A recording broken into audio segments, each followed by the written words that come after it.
everyone, and thank you for joining us for another episode of Four Friends in a Book podcast. My name is Chris Colston, and of course, I'm here with my friends, Isaiah Tukes, Kimberly Lake, Laria Reed, and this book, The Book of Harlan by Miss Bernice McFadden. So look, if you're tuning in for the very first time, Four Friends in a Book is our monthly podcast series where we read a book together. We meet here to discuss it, to talk about it, and just kind of catch up. You know, we talk about these books. We talk about things that are also going on within our community, within this nation.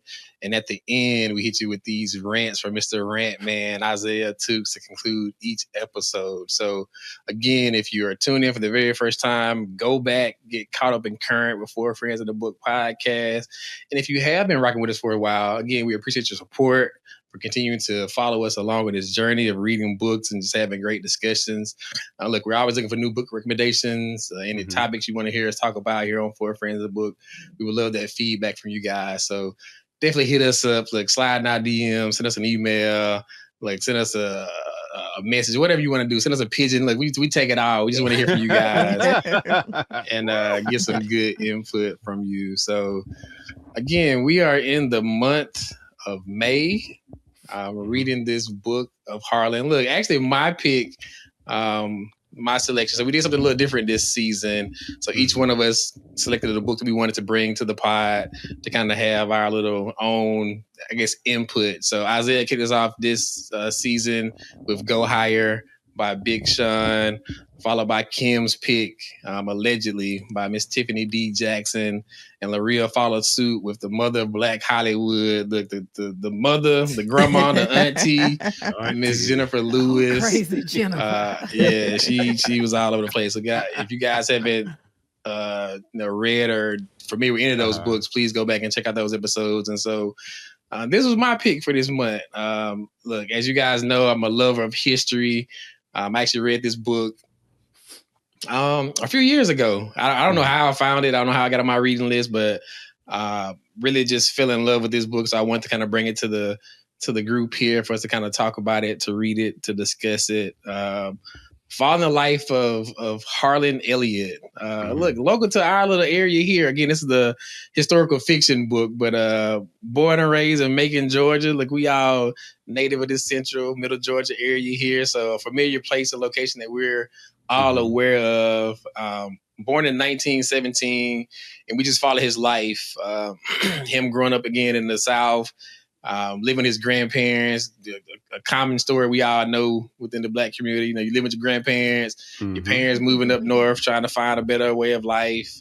They're moving, bouncing around DC, Kentucky. They end up in Harlem at some point, and Harlan follows suit with them, joins this whole Harlem Renaissance, becomes a musician, travels internationally with his band, gets caught up in just some wild and crazy events of just the world. To say the least. Yeah, to say the least, comes back to the States and really just has a hard life, but a great story. Again, I'm always amazed at fictional works, but this was kind of a good bridge between like the historical fiction. So having, good history paired with some fictional activities. And so that was my reason for picking this book. My kind of, I guess, suggestion for this read. So we've got to get into this book. We've got to unpack it. We've got to discuss it. Look, and even if you haven't read this book, feel free to advance. So we will be giving spoilers. Like, we a book club, we book reviews. That's what we do. So y'all can jump to the hot topic right now if y'all want to, or to the rant. But if you want to hear about us talking about this book, we'll definitely enjoy you guys sticking along for that as well. But let's get into it. So first question, I always ask to open the show up with this question. If you had to rate this book on a scale of 1 to 10, what would that be? Just overall, what did you think about this book? And look, since it's my book pick for this month, it's only fitting that I kicked this one off. So, and again, I kind of mentioned it to start. I don't know how I found this book. I read it a few years ago and just really just kind of fell in love with it again. It was kind of a perfect marriage between history and fiction. I think I was kind of also enamored with just the amount of, I guess, historical facts that were included. Bernice McFadden does a great job of kind of capturing like relevant things. I mean, she's talking about Macon, Georgia. Like she's talking about the Macon Telegraph. She's talking about Pleasant Hill. Like she's actually using real locations. She's talking about the Okmulgee River. Like she's using real live things that are still here today in present time. And so I think I was really just amazed at how much, even though this was a fictional book, how much like reality or realism was actually kind of imparted within this story. And just really following Harlan. We all know about the Harlem Renaissance, that era of time, and just him being a musician, having kind of just a troubled childhood, trying to find his way, even as a young adult. Decide, hey, look, school ain't for me. I want to be a musician full time. He starts his own little band. Ends up kind of working. I guess kind of starting out in the band with his mom's best friend, and that didn't really work out. Mm-hmm. Does his own little thing. He's kind of just being a man in Harlem, chasing women, drinking, being a musician, like all these different things, and ends up in France, but also caught up in just the whole World War Nazi invasion, and that takes a quick turn. And so I was just really just amazed. It was so much of history. Some of those stories that I don't think we're greatly familiar with, but also those things that we are familiar with as far as just kind of, the great migration of people moving from the South up north. He kind of just covers all these different decades. I mean, the 1920s, 30s, 40s, 50s, into civil rights and everything. And so I was just really just amazed with this body of work. And again, even though it was a fiction, it was just so much reality and history that was really embedded within this book. And I was really glued to it. Like I said, I listened to it on Audible a few years ago, actually picked up the copy to do a reread for this month. And so, of course, I'm giving this book a 10. Like, y'all already know I'm starting out. Okay, I'm starting out with 10s for the Book of Harlan by Miss Bernice McFadden. And so I'm going to come to my brother Isaiah next, man. What did you think about this book? And if you had to rate on a scale of 1 to 10, what would that be? So you know what, this book is interesting. Everybody know how I feels about fictional books. So, I'm going to go very light. Harlem has a really heavy journey, like seriously heavy. Like, it starts off like Chris said, like he was raised in Macon, Georgia with his parents. So that's when I started getting intrigued, because I thought the story was going to be centered in Georgia, but it takes the whole whirlwind of his parents coming back to pick him up and move him to New York, and he's trying to build a life through music, and being a talented Black, musician. But, this book does touch a lot on the things that we are familiar with, of the struggle, the dream, the reality of being a Black person in America. And, there's basically just trying to survive where a country is trying to put limits on you.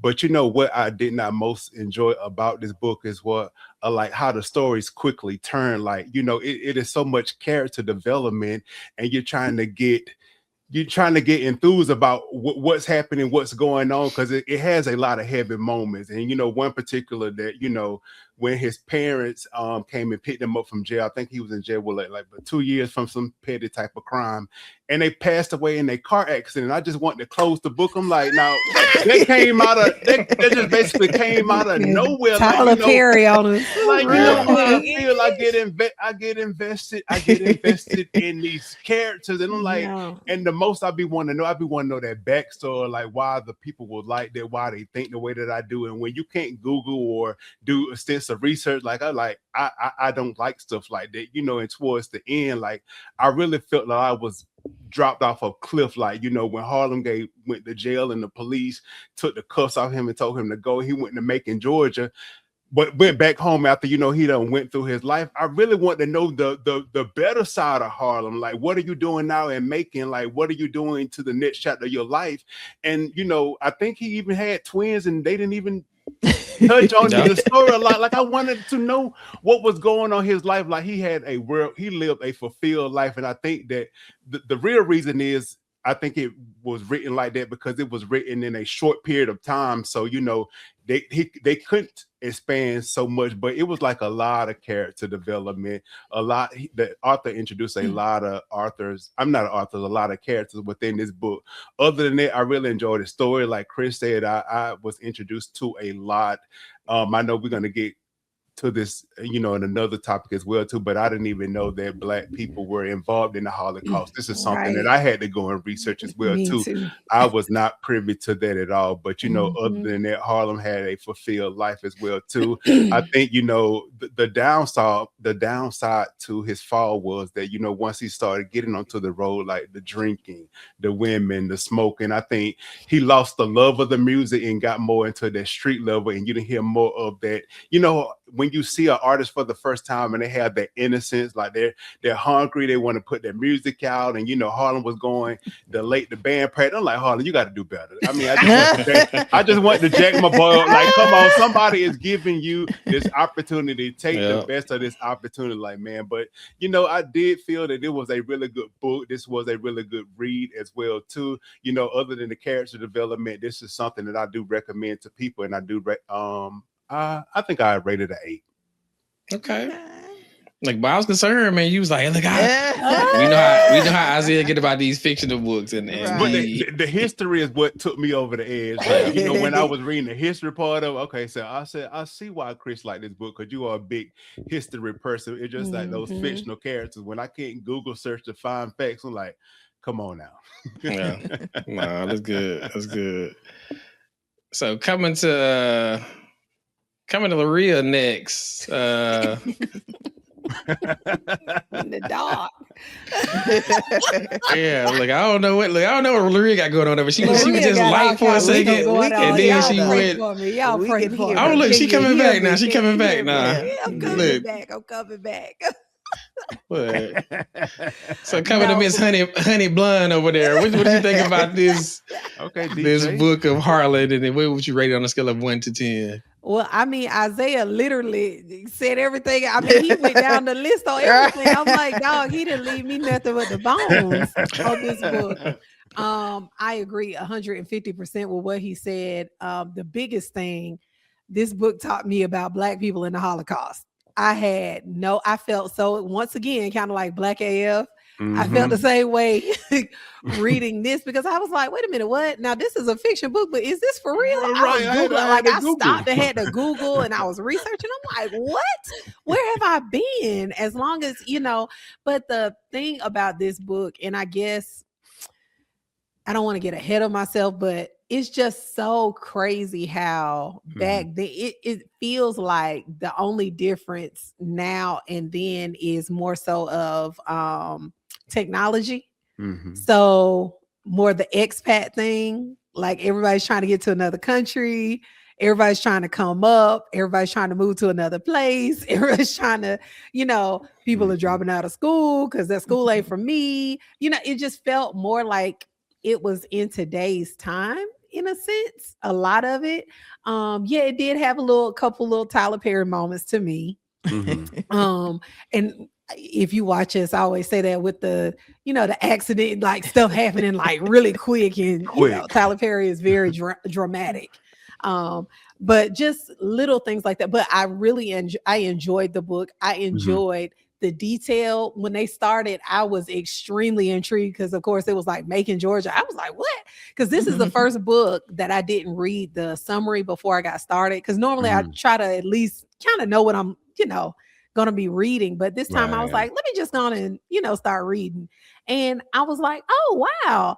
And she would develop a lot of people. Then some people she wouldn't. And I was just kind of like, okay. I want to know, you know, because the way it started, I thought the majority of it was going to be about his, early life and all that. But I didn't realize all of this other stuff was going to come. And I'm like, well, shoot, we could have cut back on some of this other stuff and got. I'm like, Isaiah, I want to have a soft landing. I want to know what happened at the end and how, you know, what is he doing now? What's going on? But it was a good book, and I would give it an 8.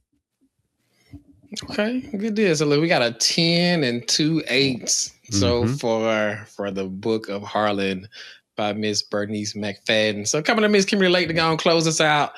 What did you think about this book? And what would that rating be? Look, whole numbers. You've been doing good. You've been doing good. So whole numbers. I need to be true to myself this last show of the Oh, season. But Lord. anyway. Oh gosh.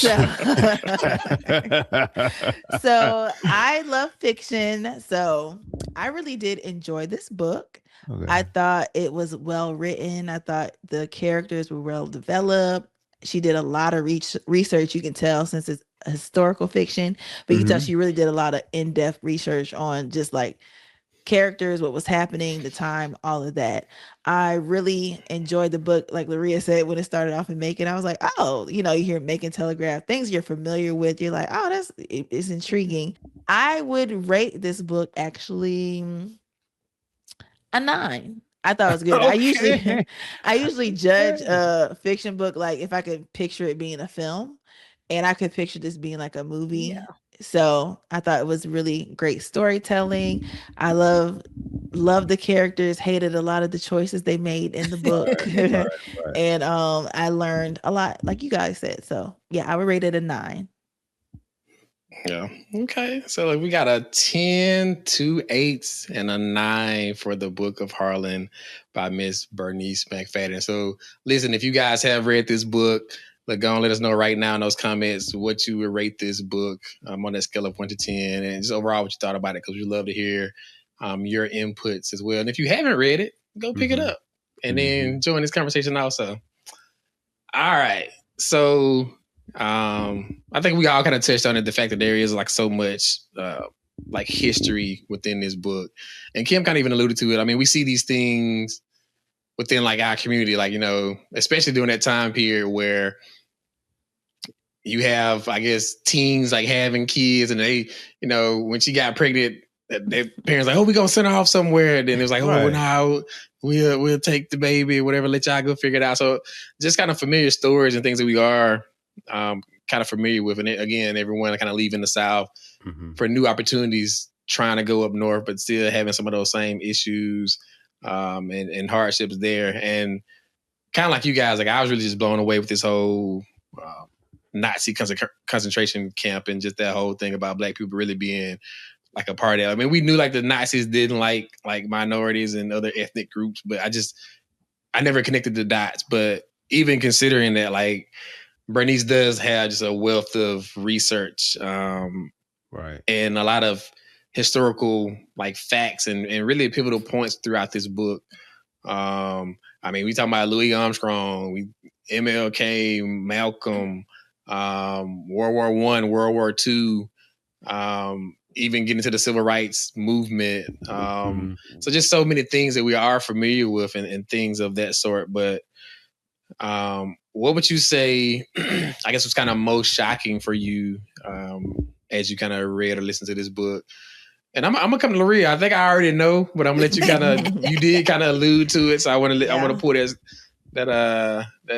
thread a little further and get your, I guess, kind of expanded thoughts on something that really shocked you or that you weren't really familiar with and that you learned by listening or reading this book. Yeah, and I hope I'm not going too far away from the book, but it really made me, how right now everybody wants to be an expat and we're looking into different countries and it's like, what's the alternative to the US?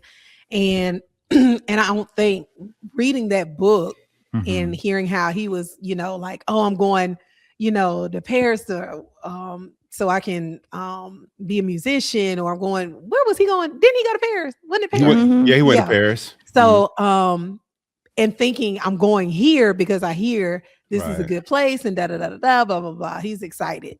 And I think it's kind of the same way with us, but I don't think we do enough research with who are the enemies of these countries as well to find out, like, if I go here and this person invades here, what will that put me? And it kind of made me start thinking, like, because I've been looking at like Portugal and all these different places, like, now who are y'all's enemies? I started relating. I put everything related to my life. So I'm reading Harlan, and I mean, I was like Isaiah, I was taken back, as they say, when he I was just like, I really did not know that there were thousands of Black, well, some were African from different countries and some were Americans that ended up being, in the Holocaust and locked up and having to go through all of that. So that just brought a whole nother light to me. And I really kind of put the book down for a while to go and research that because I just didn't know. And so that's the good thing about historical fiction. Right. I'm like, wait a minute, what? You know how you read a line and it's like, wait, what? So let me go fact check this. I said, wait a minute now, is this for real or did that? And as soon as I Googled, it just popped right up. And I'm like, why did I not know that? You know, as well read as we are and as educated as we are, how did that never come through to any of those books that we had to go through in elementary, middle, high school? Correct. As many news articles as I've read, as many people have, you know, even Jewish people that I've heard talk about it. Nobody ever said, you know, Laria, there were Black people involved. And I'm like, I need to go to DC to the Holocaust Museum and see if they got like a section for Black people in there too. Why? Because I wrote that down. I wrote that down. Because now I got to do my own historical research. Me too. Yeah, to find out because that thing just did something to me. I was like, dog, is there anything we ain't been a part of? Because, you know, but anyway, that was one thing, you know, that's my one thing that really resonated with me. And I appreciate Harlan, this book being the way to show me a new way of thought process of how, you know, my ancestors have had to endure, you know, even being caught up in another country outside of, you know, we always talk about the slave Atlantic trade, you know, all of those things, but to even be there. So anyway, I think that was the question, but I just had to say that. I done went on a whole tangent. I'm telling y'all, that thing messed me up. It was almost like, put the book down. We got to go and look at this. Now let me feel what in the world. So anyway, that was one thing that just really, really stuck out to me.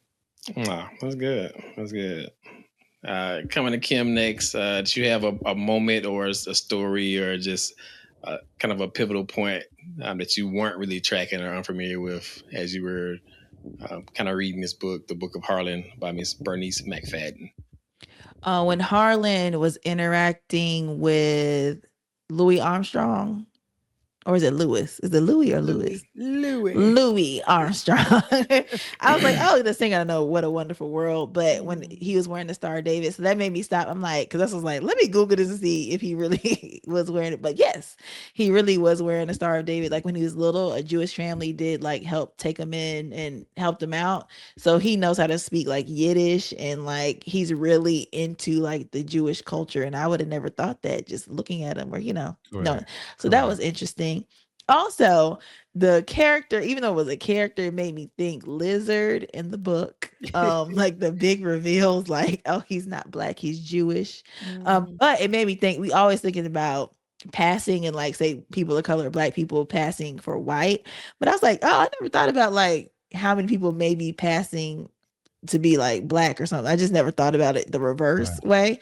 So that was interesting. I thought about it. And just too, when Harlan's parents, when they moved into like the suburbs, I just know historically, and it just made me like kind of want to look into that more about how they were really harassed. Cause like when those families moved in, like they would do all these things to try to get them to move out, these just really harassed them until the white flight happened and they all just left. But I just wanted to look more into that aspect because I was like, man, yeah, you being the first Black family or first couple of Black families in an all white neighborhood, and they was going in on you with the harassment back then, trying to get you out and trying to get you to leave. So yeah, that's good. That's good. Isaiah, any I guess kind of pivotal moments or even historical facts that really just kind of shocking to you as you were reading this book? So like Laria said, it was the Holocaust for me. Like I closed that book and I went to researching like, because all my years I've never heard that. Like I read the story, the Diary of Anne Frank. We like Laria said, now I want to put the Holocaust Museum on my radar. So let me go and see what are they actually articulating about, you know, these stories of Black folks. Like I did not know we were killed during the Holocaust. Like, you know, I thought it was a fictional read, but when I realized that these were true living facts, like, you know, we as a people have been through a lot. And our Mhm. stories are vast. So that just opened my eyes of how dangerous it is for like just Black folks, living in the time, even in Paris. Like now we go to Paris on vacation, but 60 years ago in the 40s, who would think that, you can get captured and you can be sent Right. to a Holocaust, what is really happening like that? They're just crazy how the Nazis were just targeting us, and they're just people that didn't fit their ideology or targeted just Mhm. because of our skin color as well too. But Black people, they experience racism not just in America but also racism abroad as well too. But what just made it a little bit more deep for me, but just realizing how often, like I said before, like how the Black history just actually left out, like out of the books, out of the stories. I would have picked up on this in grade school. I've never heard this story a Mhm. day in my life about how we were affected by the Holocaust as well too. You hear the backstory of the Jewish people as well too, but I would want to know more about how that actually affected other people, other races, but to hear that it actually affected our ancestors as well too. Like I was just taken aback for that, like the trauma, the pain that they caused, and it was totally wiped away. And I won't say it's wiped away in the history book, but I just never picked up it or grasped about it. Like that's something that would have been on my radar if I would have heard that as well too. But it just showed me that just Black people as a whole, like we're built to survive trauma, displacement, and it just racism is just global now. Like this is just crazy. But other than that, you like they're just taking a bet. Like L'Oreal said, like I put my research ahead, and like I did more deep dive to the point. Like I gotta pick this book back up because we gotta record a podcast. Right. I'm deep diving the Holocaust, but Me other than too. like it was just crazy when I was just Yeah. reading and looking at the stories of how we were actually affected by that as well. Mhm. Yeah, no, that's good. Yeah, R.I.P. to my boy Lizard, man. That Right. was a tough one because again, for him to kind of be passing as a Black musician, only to find out that he is Jewish, and then to get killed. They basically just hung him out to die in this concentration camp. But I just again I think that's a true testament to Bernice McFadden and the amount of Research. work and effort she put into this book. Mhm. Again, this is a fictional book, but even Kim's point about like Louis Armstrong wearing the Star of David, like I didn't know that, but like to that to be a true thing that she's woven all these facts into this book of fiction is just amazing to me. But more so to see the evolution of all these different historical events throughout history into one life. Like we start with Harlan and he progresses through all these different phases of, being born in the South, like going up north, being a part of the Harlem Renaissance. So that just, explosion of, art and music and culture and fashion to then even take that to Paris. And, we've read, James Baldwin where he went there as well.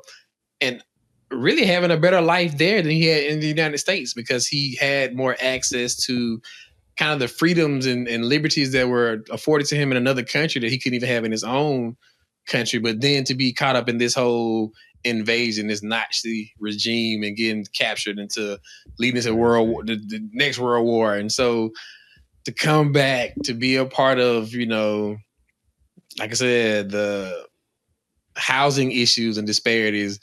His parents losing their house in Harlem because again they're trying to take this property. They're moving out to New Jersey, and then now it's like the white neighbors don't want them to be there, so they're doing all these things to kind of prevent them or trying to force them out. And so just to kind of see all of these things take place in one life, into one story, and I'm pretty sure our parents, grandparents, great grandparents probably all have similar stories, but to just see all these different events into one life, into one kind of storyline was really just amazing to me because it was just so much. And again, there were so many historical facts that were interwoven throughout this story. So I was just really in awe in the totality of kind of everything that she conveyed with this story in this book. So just so many questions about freedom, dignity, humanity, kind of justice, there's all these different things. Him being in and out of jail, do you think Harlan ever like truly found peace? And again, I know this is a fictional book, but I think we're all kind of just very invested into this story. But do you think he ever truly found peace? Or I'll take a different stance or approach on that, because the book does kind of leave you at a cliffhanger. What would you think would be, I guess, kind of the ideal, I guess, peace or solace for Harlan to kind of end his story? So I'm gonna come to the dreamer over here. Look, our fiction lady. Dream for us. Yeah, Miss Kimberly Let us Lake. know. Please give me a dream. Do you think Harlan truly found peace? Or like, how would you rewrite or end this story for it to be kind of a good ending? Well, I like the ending because it was open-ended, but since I am, as you say, a dreamer and a glass half full, I was like, oh, I had hope at the end. He had one of those like if it wasn't one thing, it was another with Harlan, like his whole entire life.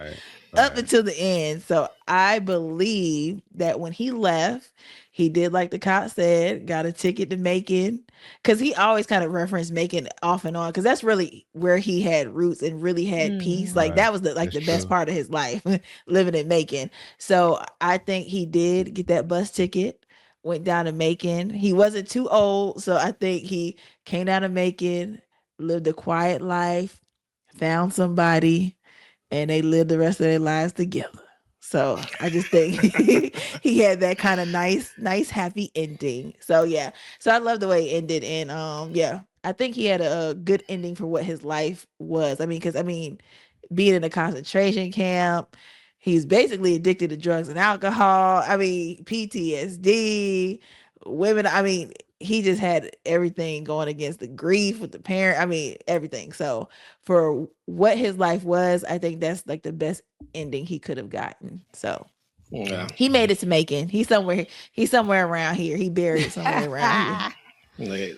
Look, he might be for real. I guess interesting fact, so Bernice actually kind of,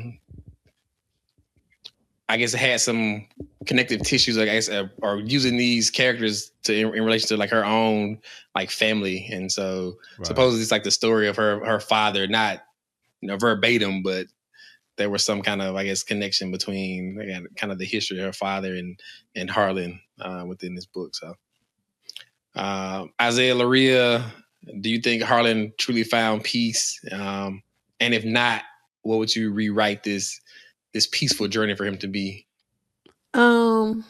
I have a very realistic view of when people have PTSD and stuff. I think that he was given grace, but in the back of my mind, I'm like, he probably went to Macon, started drinking heavily. Wasn't no counseling and stuff going on then. You was in a concentration camp, and you saw a lot.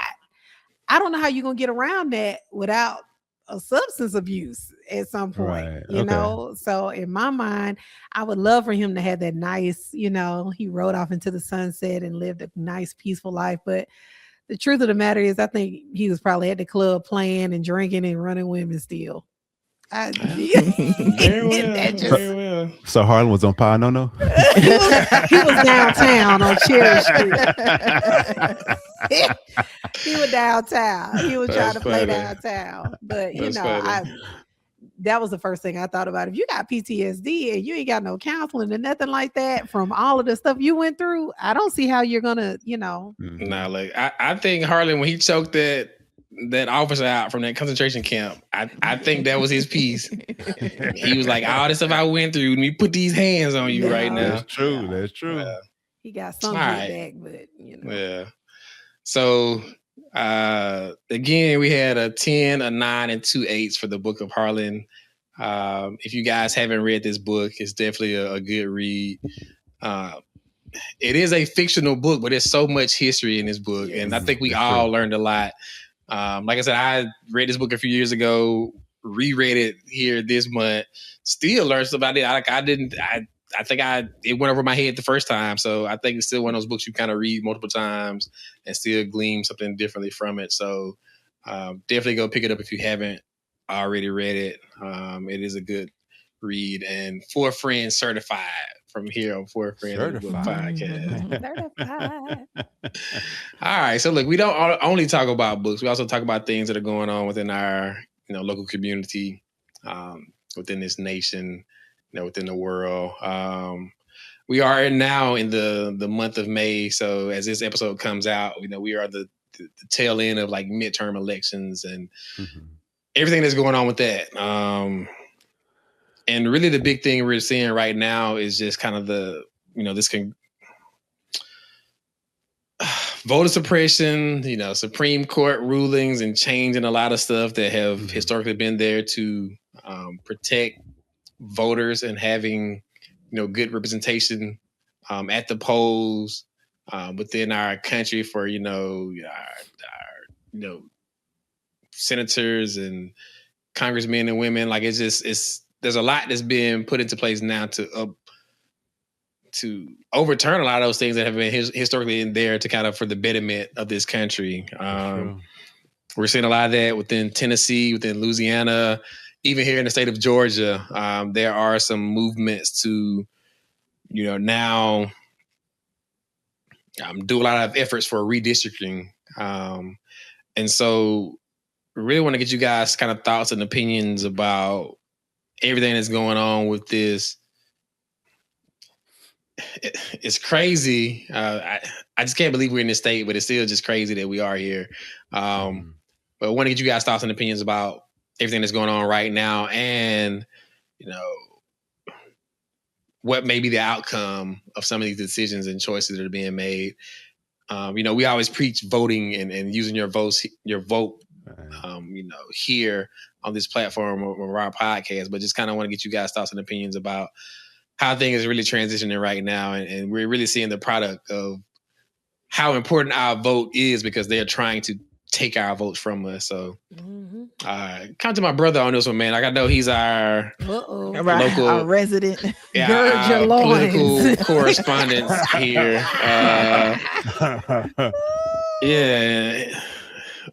Yeah, bro. What are your thoughts and opinions about everything that's going on, especially Tennessee, Louisiana? They're kind of being the early adopters of changing a lot of this redistricting stuff. And again, there's been some discussion even here in Georgia. I don't think necessarily for this midterm election, but follow-on activities to even change how our vote is being, represented here in this state as well. So for me, like if you've been following this over like the past month, this should alarm you of what they're doing to our democracy, because what we're witnessing it's not random, it's coordinated. Like you say, when you look at Tennessee, when you look at Virginia, when you look at Alabama, when you look at Louisiana, like states across the South, there is a deliberate effort, just moving, just basically, I'm gonna say it, just to weaken Black voting power, the very power that our ancestors paid for with their bodies and these ballots as well too. And with the Supreme Court, when they actually gutted these voting right acts, the same lawmakers that we actually put into place, these are the same lawmakers are actually taking back what our elders march and sacrifice for. This is just basically bigger than politics. This is about taking our power. And what makes it even more dangerous is these courts and these lawmakers continue to ignore. And what I always say is the biggest slap in the face is when they replace the Honorable Supreme Court Justice Thurgood Marshall by Clarence Thomas. That was the biggest slap in our face. Black voters, for us, we have not just fought for ourselves, but we have fought to expand democracy for everybody. So they're not just targeting Black community, they're targeting every movement, every policy, every progressive call that depends on our vote to survive. And despite the attempt to actually silence us, we still have power. We still know how to organize. We still know how to educate, and we still know how to build. Above all, we need to vote. I'm asking everybody to vote. Do not actually lose your vote. This is what your ancestors fought for. And it's not because the system has always protected us, but because our ancestors fought for us not to surrender. Nah, that's good, bro. That's good. Kim, any thoughts on, I guess, this movement right now to really overturn all of these things that have been historically put in place for us to protect our right to vote, and how they're now trying to redistrict and change, all these rights and privileges that we've had, to allow fair representation within this country? like you said, I can't believe this is happening, and I'm just like they've been playing the long game on this. It's like they just been slowly trying to chip away, and then finally, you get the judges in the right place to get the right, to get what you want. So I think it's just crazy it's happening, but it also is really showing that your vote matters. That's like a big thing with me because people are like, oh, they pick who's gonna win and your vote doesn't matter. But I'm like, if it did not matter, all this stuff they would not be doing or going to the links or doing all of these things they're doing now. So your vote really does matter. And it was funny. I was like on my favorite app, TikTok, and I saw a lot of the younger generation, which is good. Like they're saying like, oh, this is the first time I went out and voted because I didn't think my vote mattered. But I think they're starting to wake up and see like what's happening. And it's like we're at the beginning. I feel like, what's happening in Tennessee. It's like this like a test run, it's like let's see what happens or see how the people are reacting. So this election come November is very important because I think it'll show which way we finna go. Like if everybody comes out and comes against it, we can flip the other way. But I just want to, like Isaiah said, encourage everybody to vote because your voice is important and it's powerful. And also, it was just crazy when I was hearing, like, I can't remember who it was, but a soundbite, like the guy was like, "Oh, now we can like start looking at other amendments, the Constitution, like the 14th Amendment, like all this kind of stuff." And it's like, wow, y'all gonna just keep going to. I don't know. It was like back in the founding days, I guess. So again, get out and vote. Your voice matters. Yeah, yes, definitely. Yeah. No, I totally agree. And to both of you's point, like I don't think this is just random. I think this is very strategic. And it is interesting that they are taking this initial approach. And you're seeing all these southern states, take these early stances and positions. And I think that's an effort or attempt to kind of, get this done here in these southern states quickly. Because when you think about it, like there's a large population of Black voters in the South. That's true. But a lot of us don't turn out. We don't go to the polls or we are still unregistered. And so if they can get these things in place quickly and change before we even kind of rally and get back on in position, it's like now they've already, won the battle. And so that's why these things are so important. Like we, as Isaiah mentioned, and Kim as well, like people have died for these rights. And we now have people sitting on their hands, like not exercising their, like, I'm not even gonna go as far as telling you who to vote for, but still, like, just the fact that you have an opportunity to do something that people have died and lost their lives over is mind blowing that people aren't exercising those rights now. And I think it is highlighting the importance of it because they are going through so many great lengths to try to disenfranchise us from continuing that ability and making things more difficult for us to kind of, to vote or to register to vote. And now even with redistricting. So yeah, it's a lot. It's a lot. Laria, any thoughts or opinions on everything that's going on with like voter suppression, the Supreme Court overturning some of our, voting right acts and redistricting? There's a whole bunch of stuff going on. Like, what are your thoughts and opinions? Yeah, I'm trying to put all of my thoughts into nice, kind words. Give it to them straight, girl. Give it to them straight. But this whole year, if you notice, every time we had to speak about something, it's gotten worse every month with whatever our topic has been. Dealing with the world, it is like I said. We started out in January with some, February, March. I mean, it's just been really bad. Non-stop. And, the phrase "keep your foot on their necks" or keep the pedal to the metal. We let up and we stopped going to vote. We just started feeling like we were a part of society and everything is okay. And we had a Black president and I just feel like African Americans backed off. And now we're reaping the consequences of that. I mean, we were having debates with people about why they should vote for Kamala Harris. And look at where we are now. And we were saying Project 2025 is coming. Project 2020. Did you read it? And now that's one thing that man did not lie about. He said he was going to do. That's one thing he has stuck to. And so I just feel like now we just got to try to redeem ourselves and come back out for the midterms now and get this thing back on track. But Right. I hate that we got the wheels off the tracks. It just feels like, it's so much I can say, but I don't even want to go down that road. I mean, I don't want to start cussing and get mad, but I just feel like a lot of this could have been preventative.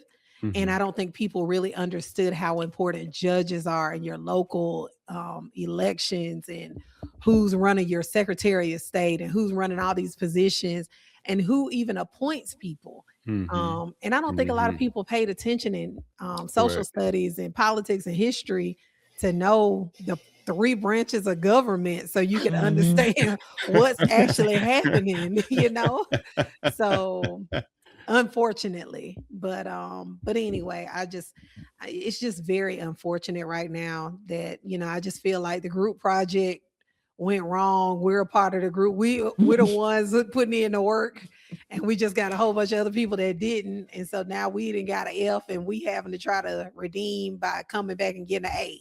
Right. So, but yeah, it's very unfortunate, the humanity of things. I'm just very disappointed in people and the humanity of going out of your way to disenfranchise people. That is and then call yourself a Christian.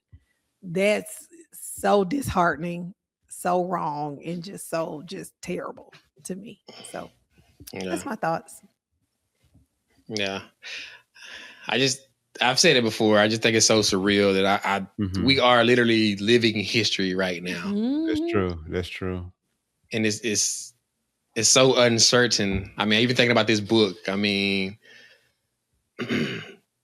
like the Nazi regime and kind of some of those things that was leading up to those things I don't know how far away we are from that. Like, it just seems like there's so many parallels to some of the things that are going on at that moment of time, or those historical time periods where I think are very similar even in today's time. And as you've mentioned, Laria, like every month there's been something new, something different, and it hasn't gotten better, which is even more frightening to think about. Like it's we're on this slippery slope, and things just seem to continue to go downhill. And so I'm hopeful, I'm prayerful. Hopefully even people that are watching and listening now, again, to take a stance. We all have a part to play, in this this country that we live in, and to really exercise those rights that have been afforded to us before we lose them. Like, if you don't exercise your rights, you will lose them. And I feel like we may be on the cusp of losing some rights because they haven't been boldly exercised. So most definitely.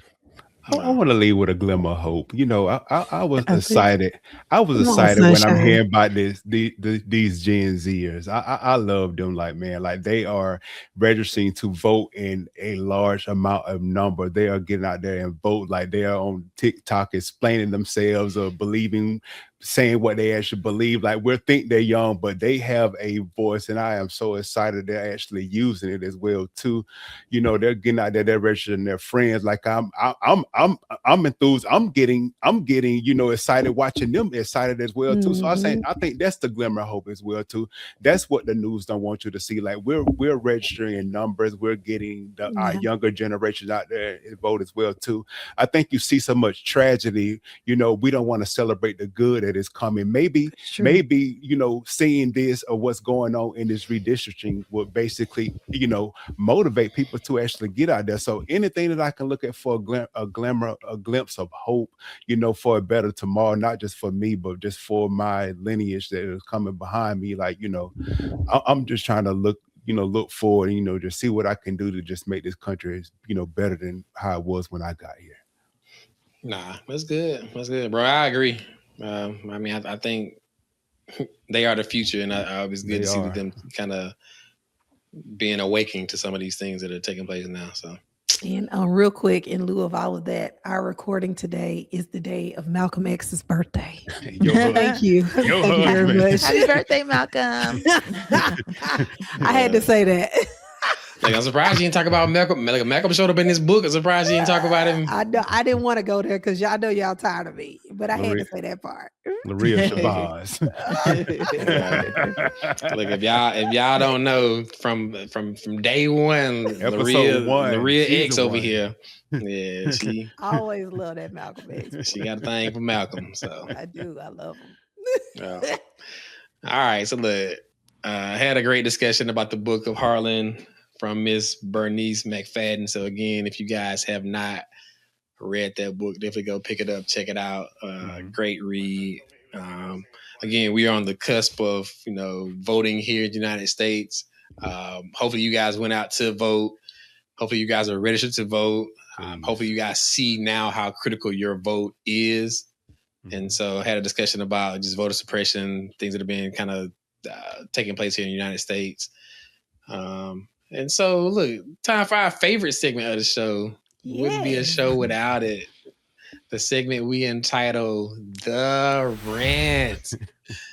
It's our peer. We give my good brother Isaiah Tukes 60 seconds to kind of speak from his heart, whatever's on his mind, whatever he's feeling. He usually uses his time to kind of educate us and get us abreast of what's going on within this country or some stories that we may be tracking. So, my brother, the floor is yours once again, man. They're going to close us out strong. 60 seconds starting now. Go. So I was watching a Kobe documentary, and there was a moment when a fan told him, "One day I'm going to be somebody like you." And Kobe looked at him and basically said, "You're somebody right now." And that stayed with me because so many of us spend years waiting to fit in, waiting for acceptance, waiting to fit in somewhere. And I walked into rooms myself my whole life feeling out of place, out of friendships, work, relationship, even spaces where I thought I belonged. And all I ever wanted to do was fit in until you get to a point where you realize that fitting in was not in your best interest. Maybe some of us, the reason that you don't fit in is that you were created to, stand out. You were built to elevate rooms, to think differently, to move differently, to stand on business in a way you never seen anybody else do. And Kobe didn't become Kobe because he fit in. He became Kobe because he leaned into who he already was before the world validated. And so if you feel out of place right now, maybe that's not rejection. Maybe that's alignment. Maybe you don't fit in because you were born to stand out. And that's that on that. Just had our rant from Mr. Rant, man. So Isaiah, tell them what they can be looking forward to next from Four Friends in a Book podcast. Hey guys, before we let you go, we want to first thank you for rocking with us this season. But for this summer, please join us as we highlight and get these facts straight from the author, what we call our author spotlights. You don't want to miss it. Laria, please let the viewers know when they can tune in. The third Thursday of every month, we are here. You can go and check us out, but make sure you put us in your phone. Every third Thursday, we go live. So make sure that you do that.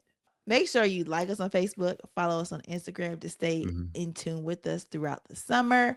Also on YouTube, make sure to subscribe to our channel and hit that notification bell so you know when these author spotlights drop. Absolutely, guys. And again, we just appreciate your support. We are also on those podcasting services, so you can listen to us on Apple Podcasts, Spotify, whatever you get your podcasts. We're also there. So if you don't want to see these pretty, beautiful faces, you can listen to us while you're in the gym, on the way to work, when you're on an airplane, whatever it is. You can also check in and tap in with Four Friends in the Book there as well. And as always, let's continue to read, let's learn, let's grow, let's have a discussion right here on Four Friends in a Book. Until next time, thank you. Thank you, guys.